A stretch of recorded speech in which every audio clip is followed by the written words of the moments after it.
রাঙ্গুনিয়া নিয়োগ বিধি সংশোধন সহ 6 দফা দাবিতে স্বাস্থ্য সহকারীদের অবস্থান কর্মসূচি জুন 24 তারিখ মঙ্গলবার সকাল 8টা থেকে 10টা পর্যন্ত উপজেলা স্বাস্থ্য কমপ্লেক্সের সামনে অনুষ্ঠিত হয়। যদি আমাদের দাবি অচিরেই মেনে না নেই তাহলে আগামী সেপ্টেম্বর 1 তারিখ থেকে সারা বাংলাদেশের কমপ্লিট ইপিআই কর্মসূচি টিকাদান কর্মসূচি সহ কমপ্লিট শাটডাউন হবে। বাংলাদেশ হেলথ অ্যাসিস্ট্যান্ট অ্যাসোসিয়েশনের কেন্দ্রীয় দাবি বাস্তবায়ন পরিষদের নির্দেশনা মোতাবেক এই কর্মসূচি পালন করে বলে জানাই সংগঠনের নেতৃবৃন্দ।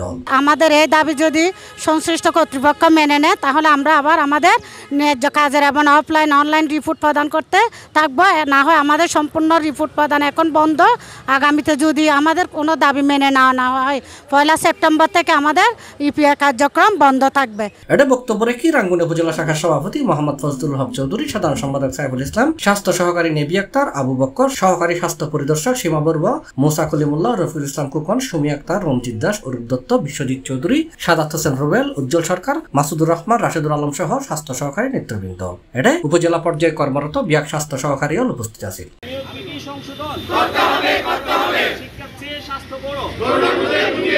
স্বাস্থ্য সহকারী জানাই বাংলাদেশে প্রত্যেকটা উপজেলায় পালন করতেছেন।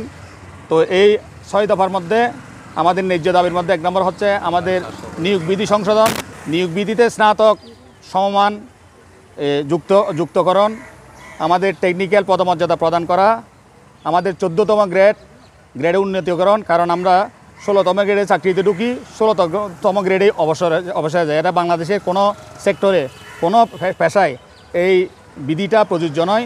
এটা হচ্ছে চরম একটা বৈষম্য। আমরা এই বৈষম্য মুক্তির জন্যই আজকের এই পুরা মাস ব্যাপী মাঠ পর্যায়ের টিকাদান কর্মসূচি থেকে শুরু করে সকল অনলাইন অফলাইন রিপোর্ট থেকে 26,000 স্বাস্থ্য সহকারীগণ বিরত আছে। অবস্থান কর্মসূচির মাধ্যমে স্বাস্থ্য সহকারীর অর্জন কার্যক্রম সহ বিভিন্ন সমস্যা এবং দুঃখ দুর্দশার কথা তুলে ধরা হয়। স্বাস্থ্য অধিদপ্তর কর্তৃক সুপরিষ্কৃত নিয়োগ বিধি সংশোধনের প্রস্তাবনার ফাইল চূড়ান্ত অনুমোদনের মাধ্যমে তার দাবি মানে নেওয়া নইলে আগামী সেপ্টেম্বর 1 তারিখ টিকাদান কর্মসূচি কমপ্লিট শাটডাউন করাবে বলে জানাই নেতৃবৃন্দ। আগে থেকে অর্থাৎ আমাদের এই ডিপার্টমেন্টটা চালু হওয়ার পর থেকে আমরা বৈষম্যের শিকার। এই নতুন বাংলাদেশে অর্থাৎ বৈষম্য মুক্তি বাংলাদেশে আমরা আর চাই না বৈষম্যের সম্মুখীন হতে। আমরা যে নিয়োগ বিধি সংশোধন স্নাতক এবং 14তম গ্রেড যে প্রদানের দাবি জানাই আসছি, অতীত অনেকবার দাবিটা আমরা জানিয়েছি। এমনকি মন্ত্রী এবং সচিব পর্যায়ে লিখিত রেজুলেশন হওয়ার পরেও কিন্তু আমাদের দাবিটা বাস্তবায়ন করে নাই। C+ TV Chittagong.